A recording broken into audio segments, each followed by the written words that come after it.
There are many communications networks throughout the world, including enterprise networks and telephony service provider networks.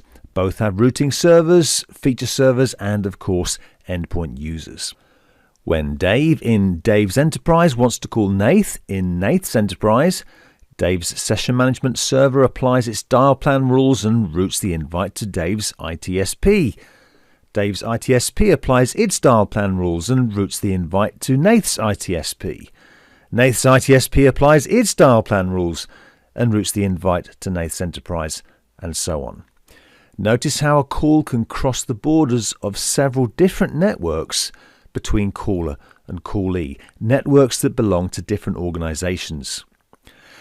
With a very real threat of malicious attack, fraudulent use, and other abuse, every organization takes great care to control their borders, controlling what traffic has access to the network.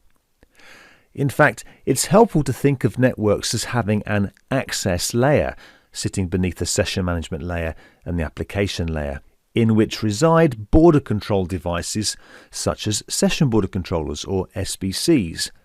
We'll talk about SBCs in detail later, but for now think of them as security that control what comes in and out of the network.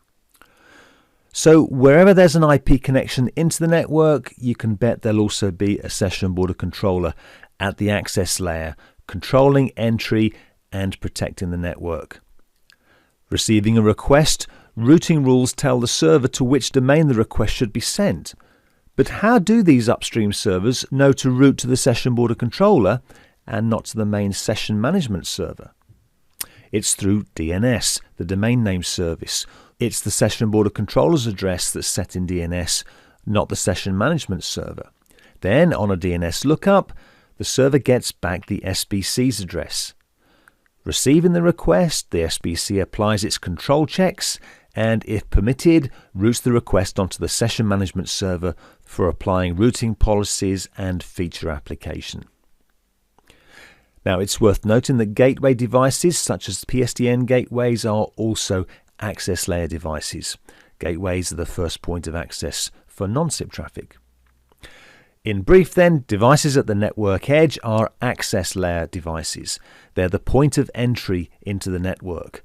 Examples are session border controllers, entry point security, and gateways that translate between non-SIP signaling and SIP.